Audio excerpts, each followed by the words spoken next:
funds and supplies, but you need a place to track your stuff, cause you're so disorganized. You click open the web page, you heard about a critical role, and now you're ready to kick some butt in a mine shaft full of no's. It's D&D, D&D Beyond, yeah, D&D, D&D Beyond. You got your stats, you got your swords, and you got your invisible wall. It's D&D, D&D Beyond. Hello, everyone. I'm Adam Bradford, General Manager for D&D Beyond. Thank you for joining me for this week's development update and community Q&A session. Let's jump right in. We got a lot of ground to cover today. I'm going to try to spend as much time on questions as humanly possible because we never get through those. I've got a backlog that just keeps getting bigger and bigger and bigger. So we're going to see what we can do about that today. So, latest updates. We got some new unearthed arcana in place this week. And I have to say that there are times when I get pretty excited about UA. There are times where I'm like, ho-hum. Really excited about this time. The Path of the Wild Soul and the Way of the Astral Self, both really, really solid subclasses. And I'm a big fan of both of those. They're for two of my, favorite classes, depending on which day of the week you ask me. But yeah, really, really love what happened with this UA, and I'm glad we were able to get it out pretty quickly. Encounter Builder Alpha Refinement, we are on what we're going to call, at least I'm calling, I don't think anybody else calls it this, but I'm calling the beta train. We are getting close to being ready for beta. And obviously, we've been continuing to refine in the alpha with mobile views and, just making things better and providing more and more polish. We really do thank everyone for all the feedback and participation that we've had during this alpha. This was an experiment for us trying to see if it made sense to come in with a feature like this unfinished, to let our subscribers see it early and be able to provide feedback and shape the direction of how it's gone. And it is working really, really well. And we plan to do this with other features in the future as well. Getting very close on content management. In fact, it is working for me. Let's see. Whoops, hold on. Let's do this. It's working. So let's see. Let's zoom in a little bit here where you guys can see. So if you're in a campaign, we'll view our campaigns here, and you will see that there is a new content management button that is up here. So you can disable content sharing just like you always could, or you can enable it. All of that. But then content management, if you click through here, oops, I got to enable. Very early, not quite there yet. All right, so let me refresh, see. All right, I think we're in a good spot here. So content management, this is not styled yet, but you will see that we do have something that is working. So this is really, really peeking under the hood. But ultimately, with content management, you're going to be able to toggle different sources that you have on or off. And so what that means is, as you're sharing content with individuals in the campaign, you're going to be able to choose which sources they can go and then read in the compendium content. Now, this is not initially covering any of the character options or anything else that are in the character builder or sheet. Initially, it is, again, the primary use case that we've seen the request for is trying to disable this where your players can't go and read ahead of you in an adventure. That's the primary use case. This is going to stop that activity unless they go to Barnes and Noble or another friendly local neighborhood bookstore and they read it there. They're not going to be able to do it on D&D Beyond if you go in and disable their ability to do that. So that is coming very, very soon. In fact, if we hadn't run into some Twitch problems, Twitch's login authentication went down yesterday, and we had to react to that. A couple of little hiccups have happened this week that were outside of our control. We thought we were going to have this ready this week. So I don't ever give you dates, but I will say that this one is definitely on the doorstep, and we're going to be able to release this when we're excited to do so. All right, let's see what else we got. Mobile beta character sheet. This is an interesting thing that, just again, being very, very transparent. We have been trying to figure out how to be as effective as we can be at mobile development for a couple of years here on D&D Beyond now. And we have hit a place where we're seeing that it has not clicked yet for us. It has not been working the way that we want it to. And so we've been trying to figure out where the gaps are and what exactly the reasoning is behind this not being able to move the way that we want it to move. And so one of the things that is very, very good news is we have in Fandom some other internal resources now who are mobile developers. We've got this entire team of mobile developers that now has been switched over and dedicated to work on D&D Beyond. So we're really, really excited that we are getting more mobile resources. Please don't expect everything to change tomorrow. It's going to take a little bit of time for integration and onboarding and everything. But either way, we've got an entirely other team now that is going to be stepping over and starting to help with mobile development. And we are defining our strategy for what we want the mobile app to look like, or mobile apps, depending, we're not sure exactly what path we're going to have to take there when it comes to mobile apps in the future, but we are figuring that out, and we think that we're set up for more success than we ever have been with this recent change. So we're really excited about that and looking forward to these new resources joining the team. And then I also want to talk about the Essentials bundle. So let me see if I can bring up, if you guys did not know, pro tip, you can type in ddb.ac in your Omni bar at the top of Chrome, and you will get to D&D Beyond. Isn't that fancy? All right, let's look at, let's see, trying to find this beautiful page. All right, so we're going to look at this real quick. So, as we discussed, when the Essentials kit hit Target shelves, wow, how long ago has that been? 2 months ago, maybe? A little over 2 months. When that happened, we have some adventures that are going to help you continue your adventure past the 6 levels or so that you're going to gain in Dragon of Icespire Peak. So on September 3rd, you are finally, if you don't own the box, you're finally going to be able to buy Dragon of Icespire Peak on D&D Beyond separately. So that's going to become available on September 3rd, as will these 3 additional adventures, which are Stormlord's Wrath, Sleeping Dragon's Wake, and Divine Contention. So these are going to be exclusive to D&D Beyond. We have some incredible content creators that are working on these. Sean Merwin, James Intricasso, and Will Doyle, some of the best out there, have put these adventures together. They do have maps in these adventures, and all of that coming together, and they are going to be available on D&D Beyond. So here's how you get them.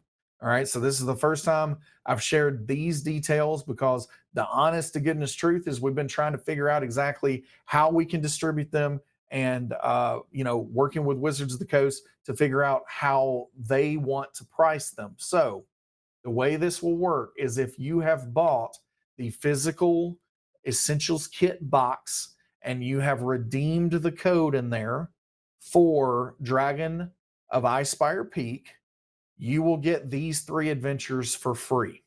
All right. So redeeming the code for Dragon of Icespire Peak is going to give you all 3 of these adventures in addition to Dragon of Icespire Peak. If you have not bought the box and you don't want to buy the box, you will have the option to buy an essentials bundle that will bundle all 4 of these things together. So you'll get Dragon of Icespire Peak, and you'll also get Stormlord's Wrath, Sleeping Dragon's Wake, and Divine Contention. If you bundle in that way, you're going to get 15% off the total of the purchase. And previously purchased content credit works just like it does for any other bundle on D&D Beyond. So if you buy Dragon of Icespire Peak, I'm going to have to double check the price on what that's going to be. It's not $29.99, but it's going to be, I think it's the same as Lost Mine of Phandelver. But if you buy Dragon of Icespire Peak, and then you later want to complete your set and buy the bundle for the rest of the 3 adventures, what you spent on Dragon of Icespire Peak will apply previously purchased content credit to completing the set and completing the bundle there. If for whatever reason this, obviously this isn't the maybe optimal way to buy into this, but you can buy any of these individually as well. And so again, I've got a price check Dragon of Icespire Peak. It should be the same as Lost Mine of Phandelver. But any of the other 3 adventures, if you don't want all of them and you just want one of them, maybe you're just a huge Sean Merwin fan and you just want the one that he has worked on, then you can buy that adventure separately for $4.99. So ultimately, to try to summarize that one more time, if you've bought the box, the Essentials Kit box, and you have redeemed the code, then you're going to unlock Dragon of Icespire Peak in addition to all 3 of these other adventures. Even if you've already redeemed it, like if you did that in the past, basically, hold on one second. I've got Slack pinging in my ear. I've got to turn it off. Do not disturb. All right, there we go. So if you have previously redeemed the code and you already have Dragon of Icespire Peak, then these adventures will just be magically available to you on September 3rd. So that's going to happen auto-magically. And if you have not purchased the physical box and redeemed a code yet, then you can come and buy an Essentials bundle that will be all 4 of these adventures bundled together with a 15% discount off the total. Or you can buy any of these elements individually and you'll be able to do it that way. So hopefully, since I explained that like 3 times, we're going to be just as clear as the driven snow, or I don't know what the expression actually is, clear as mud, whatever it needs to be. But yeah, we're excited about these adventures. Again, super talented adventure writers. These are going to be available exclusively on D&D Beyond, and they help you kind of continue that adventure into 7th and 9th and 11th level for characters that you might have playing through Dragon of Icespire Peak. All right. Anything else? All right, that's it there. So we also, this last week, if you joined us for the dev update last week, you saw that we did have an anniversary celebration, and it was a great time. Lots and lots of fun was had, and we have there were different people doing different things. You see Mr. James Hake there said he was traveling in the Underdark. So this is a really, really awesome cave that we have out here close to us. The Dragon Cake, amazing. You see some of the folks that played through a D&D Epic that was available during this. And importantly, we did also definitely have business that we did last week, including a really engaging, interesting game that we played where different groups broke into teams, and these were just completely randomized. And then we more or less had a Shark Tank type challenge for these teams to take an item off our roadmap, some kind of feature off our roadmap. So dice rolling, interactive maps. We had public API. We had all kinds of things on the roadmap. And those teams had the job of putting together a pitch and trying to convince the Sharks, I was one of them, that this is the opportunity that we need to do. And I was just blown away by how well the team did with this exercise. We talk about it all the time. I've told you guys what we're trying to do here on D&D Beyond is build missionaries and not mercenaries. We want people who are true believers in what we're trying to accomplish and what we're trying to do. And I saw missionaries on display last week. And even in that exercise, it was incredible the way that it doesn't matter, what type of role it is on the team. It's developers, it is marketing personnel, it is people that are doing content entry. All of our team members are able to think about you, the community, first. And I saw this, and I saw, just in talking about the different features that we're going to deliver on the roadmap, it was truly exciting to see how excited they got about the features and how much they knew about the value that we were going to continue to provide over time here on D&D Beyond. So again, I'm gushing a little bit on the team here, but it is truly exciting to be a part of something like this. And it really is, amazing to think about that we are still just scratching the surface. We're still at the tip of the iceberg, and there's a lot more of that iceberg under the water that we're going to be uncovering as we go along. Let's give away a legendary bundle. Does that sound like a good idea? Legendary bundle, maybe? All right. So in order to get this legendary bundle, you're going to have to type in chat. It doesn't matter what you type. You can talk about, how epic the team was during our retreat last week and how epic they are right now. Like right now, the magic is happening right outside my window here.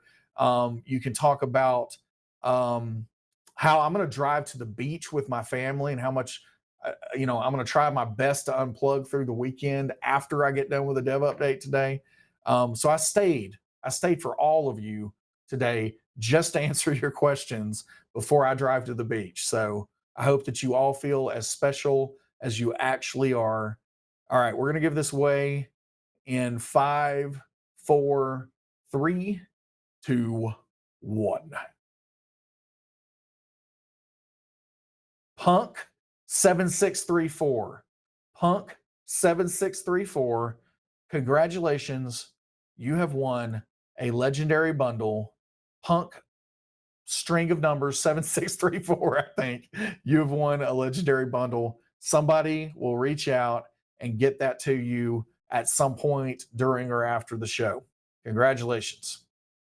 So data update. This one is going to be fun today. I'm going to be honest that this was really hard to look at from a data perspective, right? So what I mean by that is it's hard to figure out exactly how to chop this data up for it to be the most meaningful that we can make it, all right? But we're attempting to try here today, okay?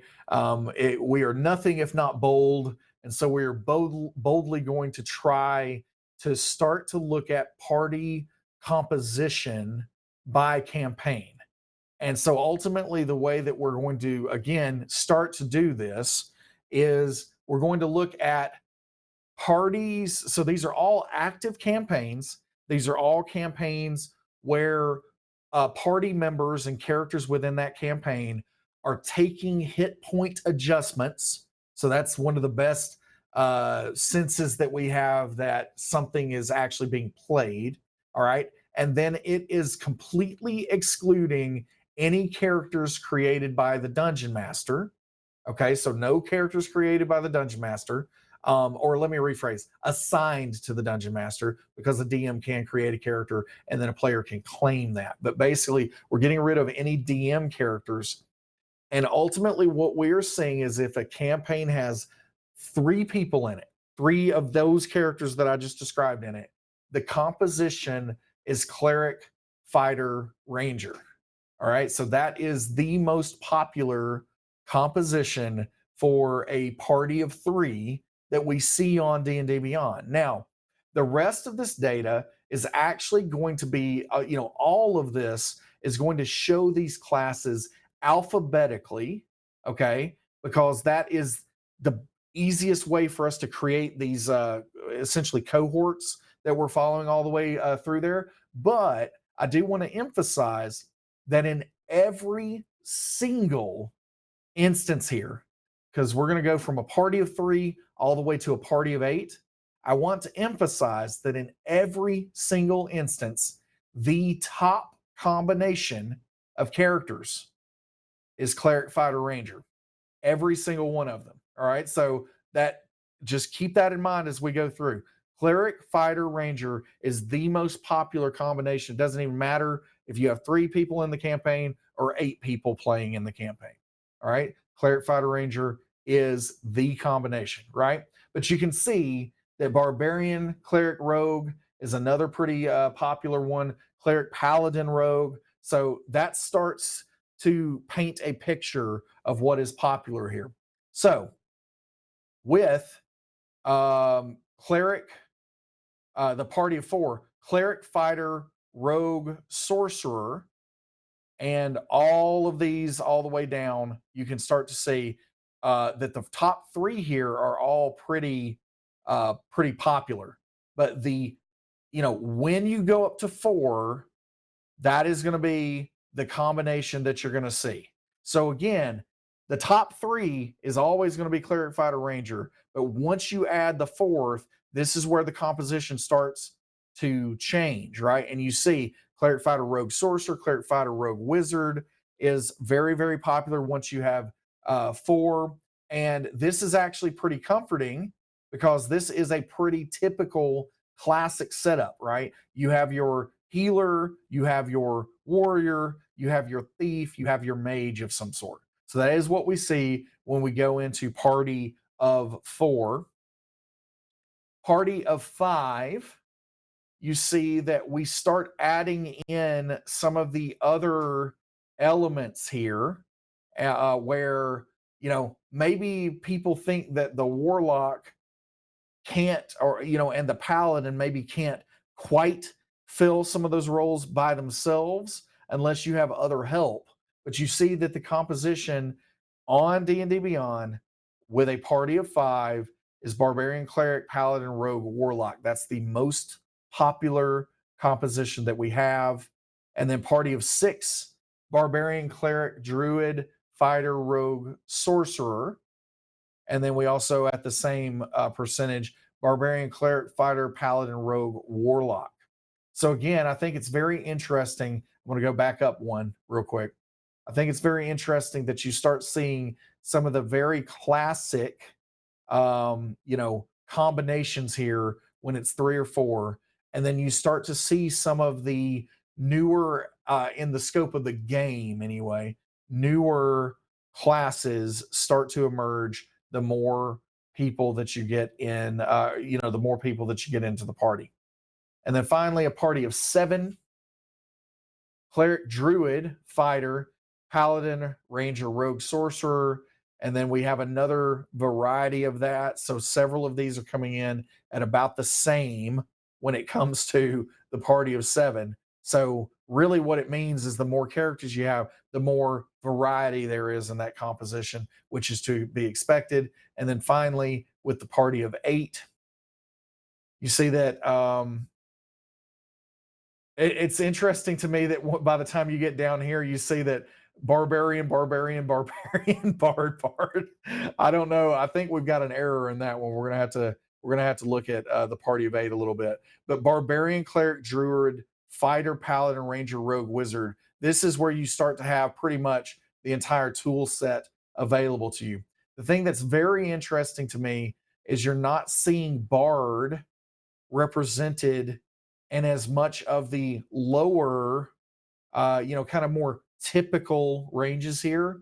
Bard is not represented in the top of these.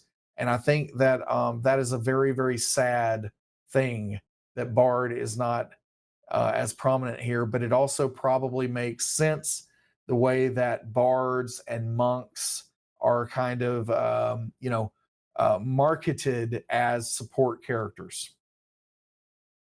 So, yeah, party of 3 and party of 4.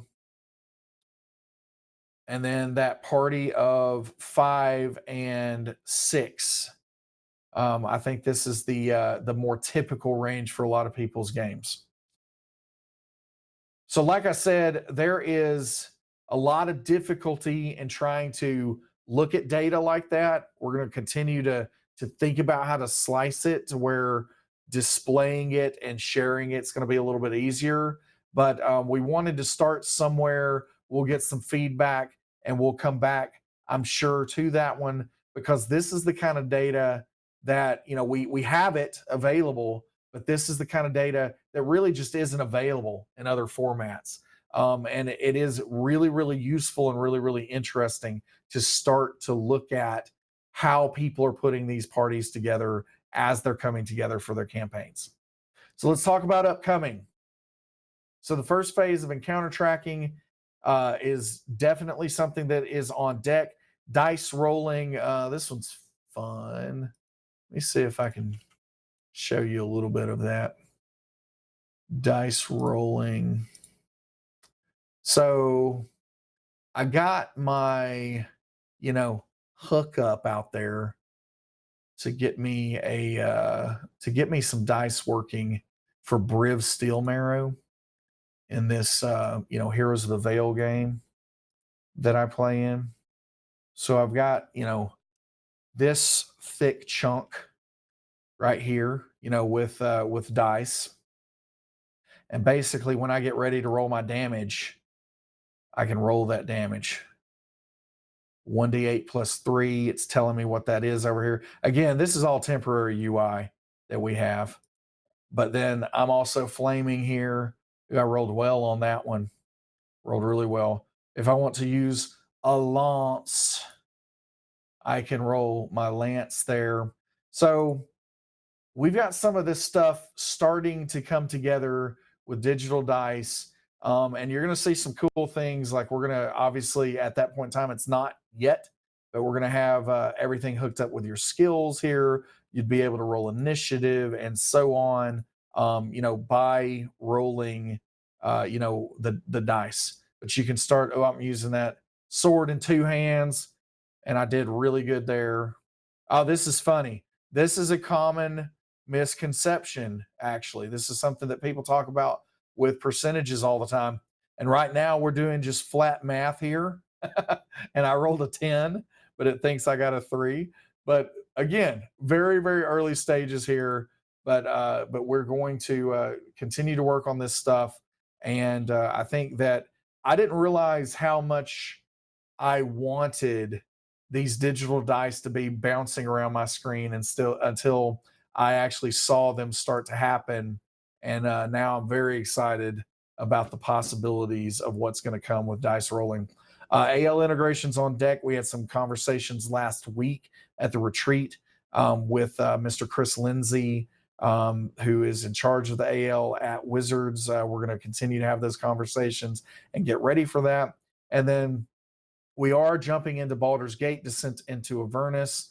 Work is being done. We are going to be ready for that release as we have been for all the releases. And then this week, Eberron Rising from the Last War became available for pre-order. And so that is obviously something that we are going to be supporting as we get into the November timeframe. I believe that releases on November the 19th. All right, it is time for questions now. Let's see. Let me find my magic question thing here. So going down to today's questions. All right, let's see what we got here. All right. Dilligaffern, do you know yet if Hoard of the Dragon Queen and Rise of Tiamat are owned DDB content? will we still have to purchase Tyranny of Dragons to get all the updates? It's a very good question. So ultimately, the way that that's going to work, I'm trying to figure out exactly where to start. So the way that that's going to work is on D&D Beyond, this Tyranny of Dragons re-release is really primarily for game stores out there, right? So it's got the special new cover and everything else. All of the updates that happen to either of those two books are going to be incorporated into the D&D Beyond versions of Hoard of the Dragon Queen, Rise of Tiamat, and then any extra content that will be included. So, for instance, I am aware that there is a concept art appendix that they are adding to Rise of Tiamat.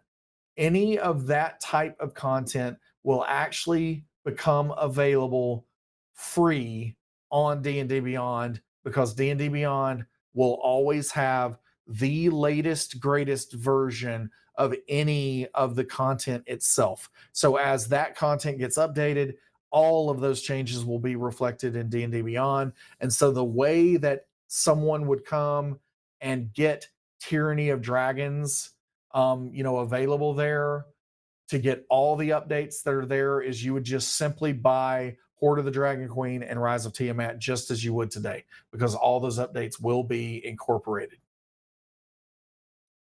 One Crit Botch. I know you saw the post by Dominique Tipper from The Expanse. How excited are you to hear about them playing D&D? It's really exciting anytime I hear anybody starts playing D&D. I mean, I definitely was excited to hear that she and some of the members of the cast, have played and that they plan to play some more. And we would love to work with them. So we're going to see what happens there. But very exciting to hear that. But I was equally excited to hear about a friend of mine introducing D&D to his daughter this week as well, and how much his 12-year-old daughter absolutely loved it, and how she's wanting to already dungeon master and everything else. So I genuinely just get excited anytime anyone comes into the hobby. But yeah, it's really great to know that I love The Expanse. It's one of, if not right now, my favorite show that's on the air. And so yeah, it doesn't surprise me that they would like Dungeons and Dragons. Okureishi, will we be able to add NPCs we create into encounters? That's something. It's interesting. That's something that is a little bit harder than it sounds, because NPCs have not been given challenge ratings like monsters have been. However, this is something we would anticipate is going to be possible once we get into monster building and we're able to interpret stats into a challenge rating. It should be possible at that point in time. Unruly Cow. Hold on. Will the races and classes from the new Everon book get updated for owners of Wayfinder's Guide is actually what that is. But all right, so everything with Eberron, the way that is working, we did release a short video earlier in the week that kind of explains this as well. But any content that you have purchased as part of the Wayfinder's Guide, so that is going to include, I believe it's 4 new races, the Kalashtar, Warforged, Changeling, and Shifters. It's going to include all the sub races that are associated with dragon marks. It's going to include all the feats that are associated with that. I'm trying to think, any magic items that you've bought that are part of Wayfinders. Any of those elements, those game elements, if or when, again, we have not seen the content for Rising from the Last War yet.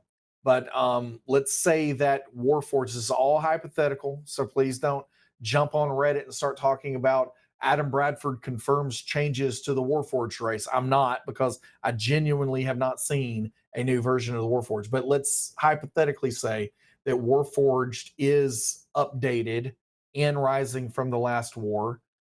That is going to immediately be reflected in your purchase of Wayfinder's Guide to Eberron. So it is a separate purchase to buy Rising from the Last War, but any of the content that is in Wayfinder's Guide, such as those races, classes, magic items, any of that, that is updated by another source, that version will also be updated.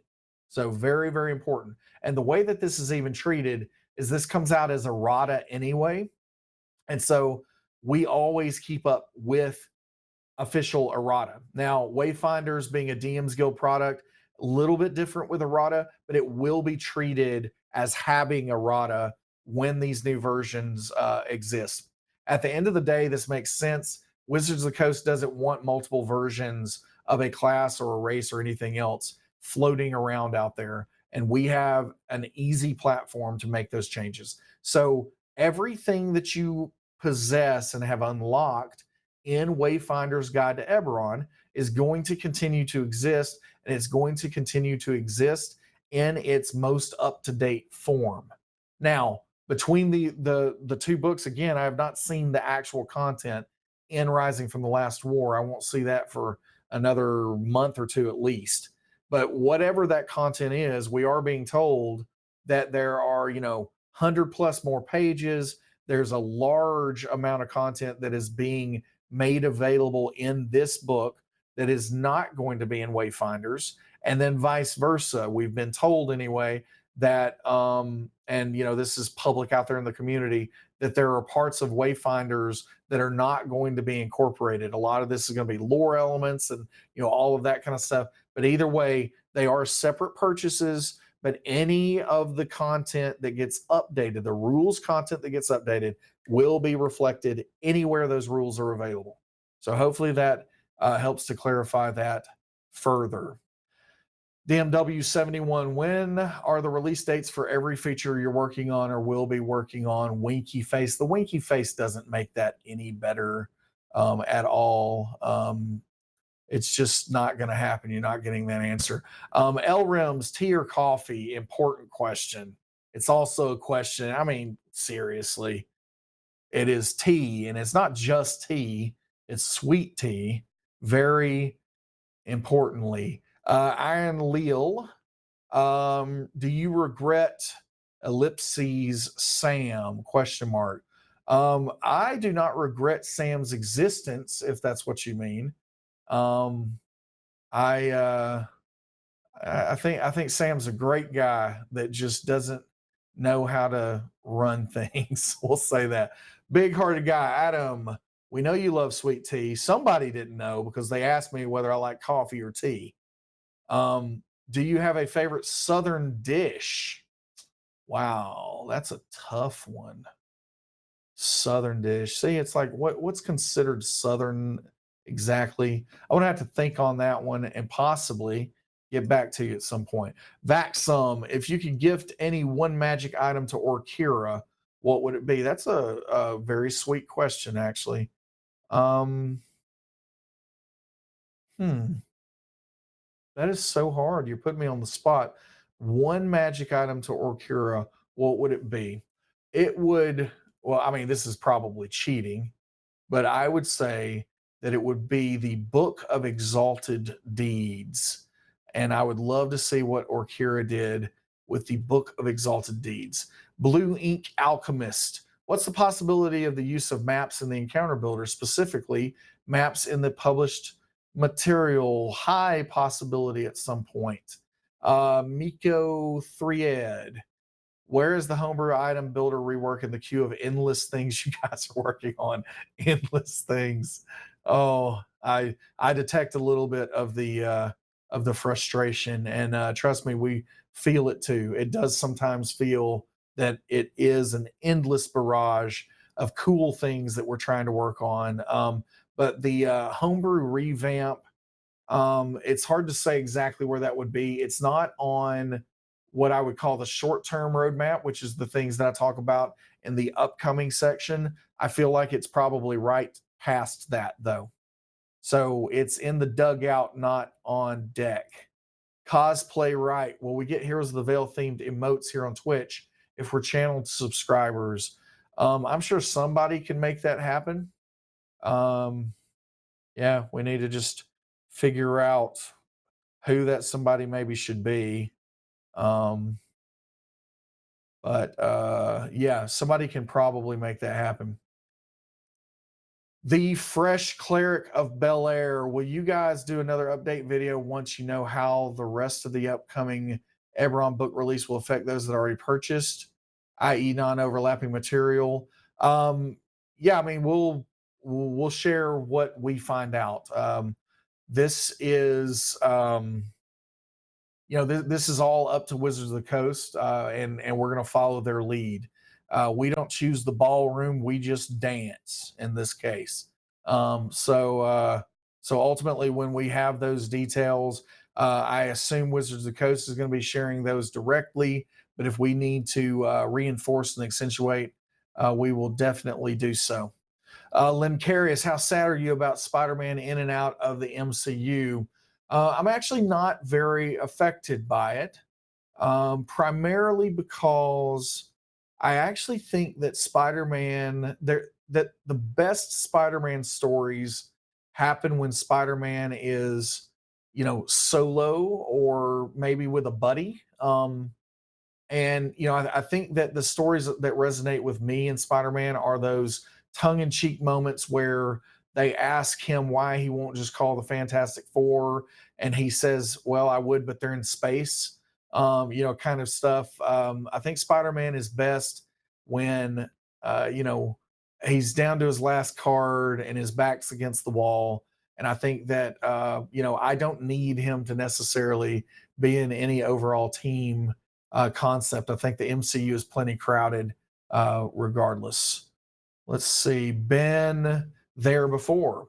Is there video of the dev update from the Descent available? There should be. If there's not, we need to get on that and make sure that that's uploaded to our YouTube channel. We'll ask someone to check on that. Miko or Myco 3 Ed. Yes, another one.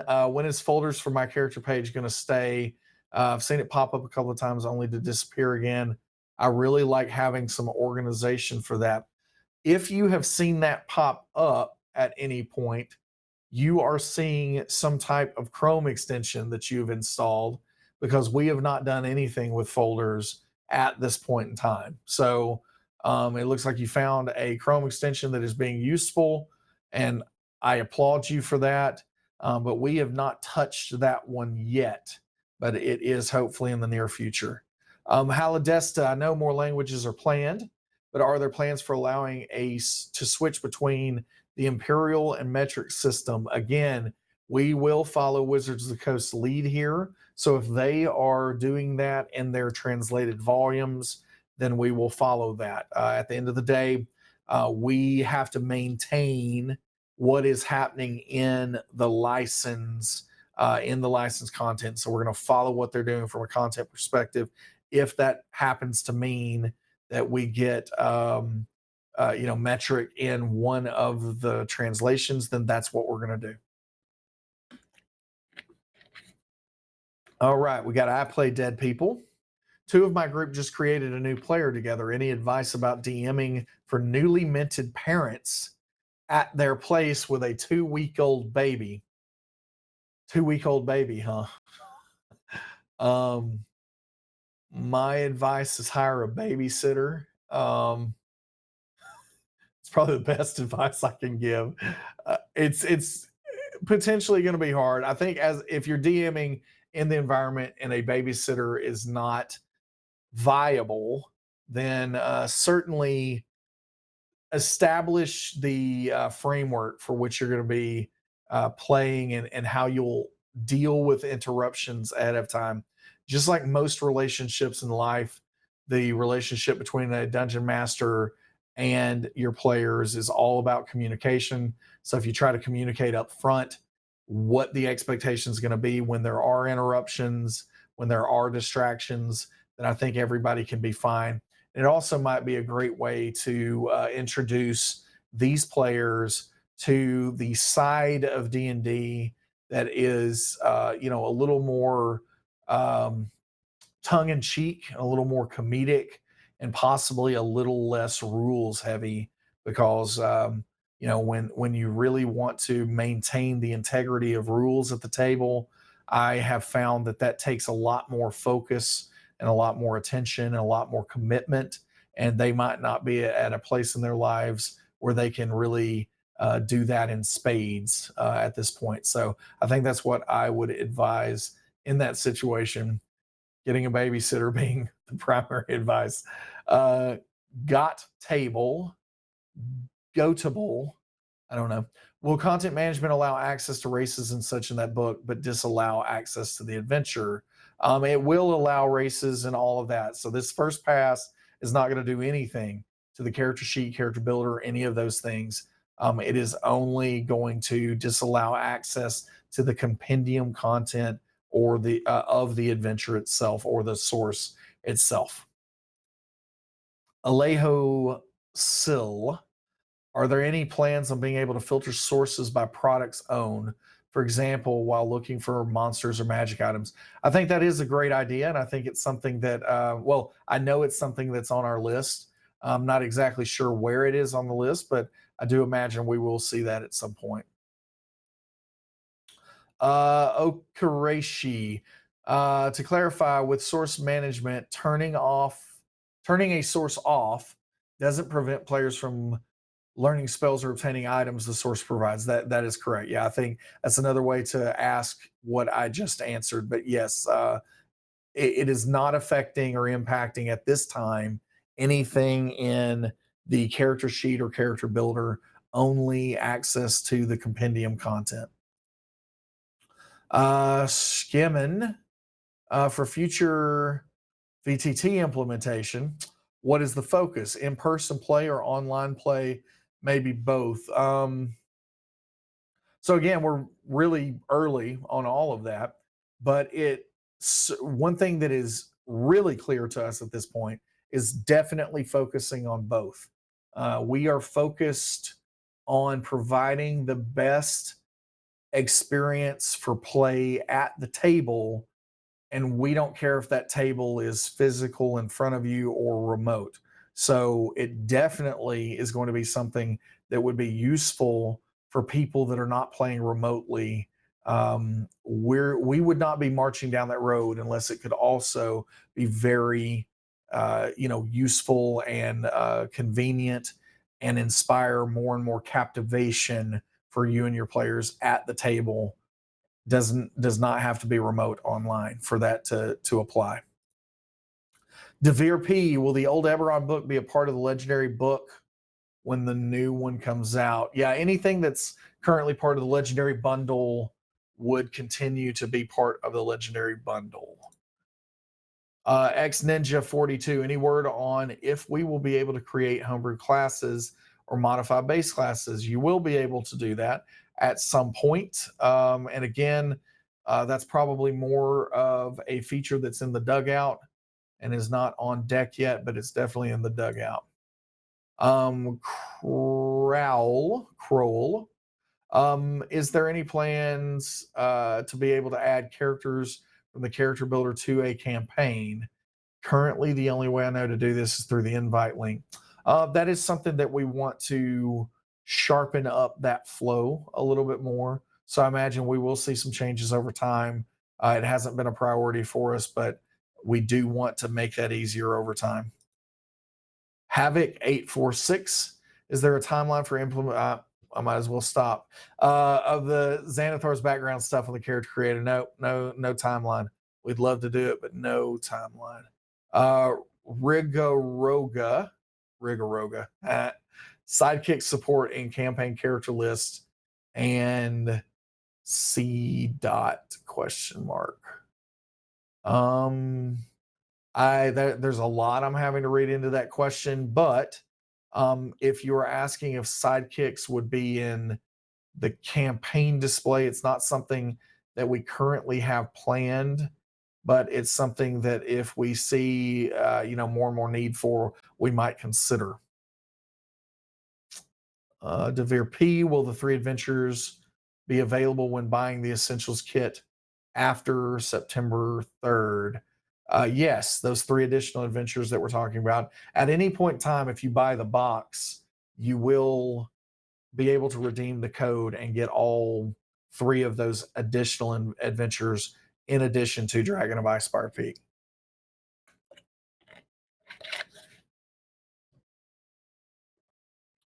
Yeah, and a follow up to that. Thrice be damned.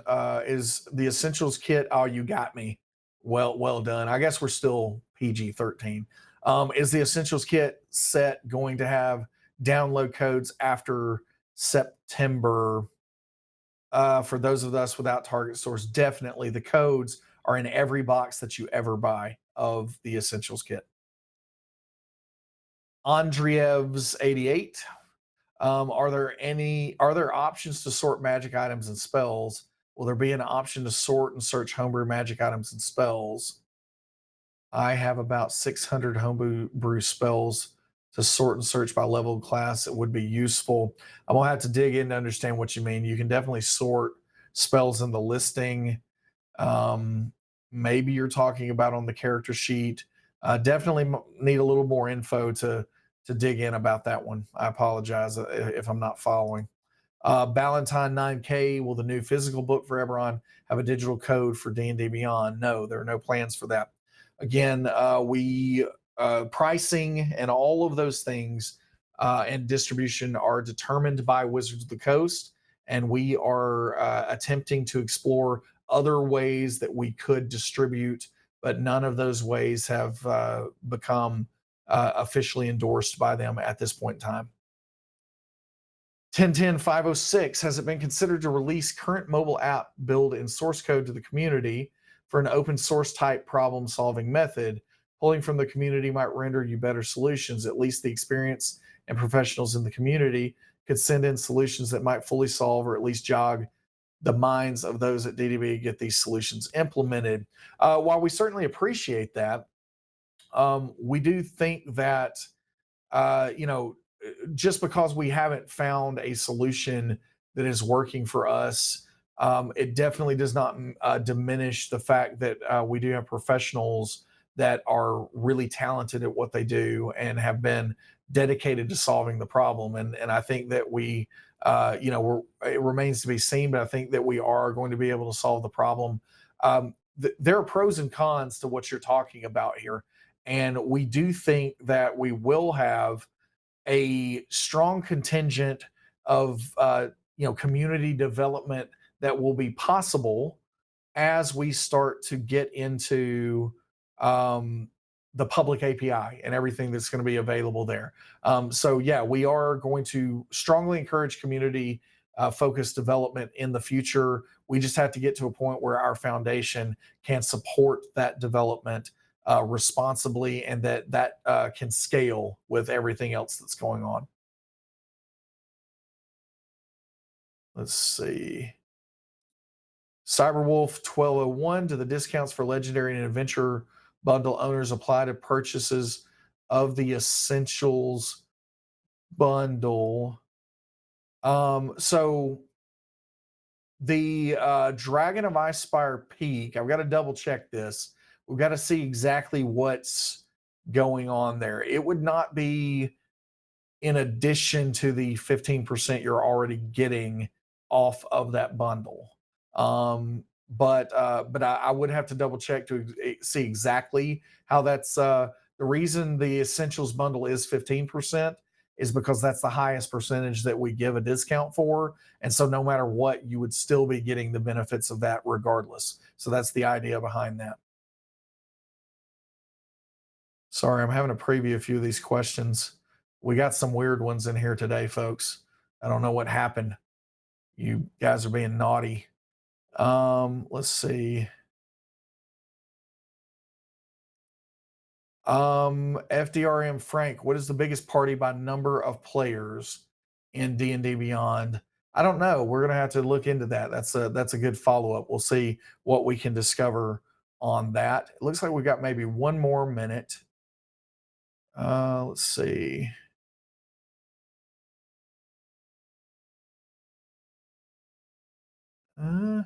Wow, lots of censorship going on today. You guys have been being a little risque, I must say. You got to make sure that we don't say anything crazy. Um, Okay, we'll go with this one. Daniel Barris D&D. Will we get this data somewhere or posted? That is something that we would love to do at some point in time, but it is not on the immediate roadmap and not something that is a strong priority for us. We're going to continue to try to refine how we are mining and especially how we're communicating the data over time. We don't want misconceptions out in the community. And so that's why if we're trying something new like I did today, I will heavily caveat that with the fact that while this data exists, we're still trying to figure out the best ways to chop it up and to disperse it to the community where it is, number one, understandable, but then number two, not misleading for, one reason or another. So we're not always going to be perfect with that, but this is an area that has a big dearth of participation in the past when it comes to D&D, and so we're excited about trying to take the first, potentially feeble, but interesting steps into providing more and more data since it is available to us now. All right, that's all the time that we have today. I appreciate everyone for joining me. I'm going to hit the road for the beach. Talk to everybody very soon. Later, Gators.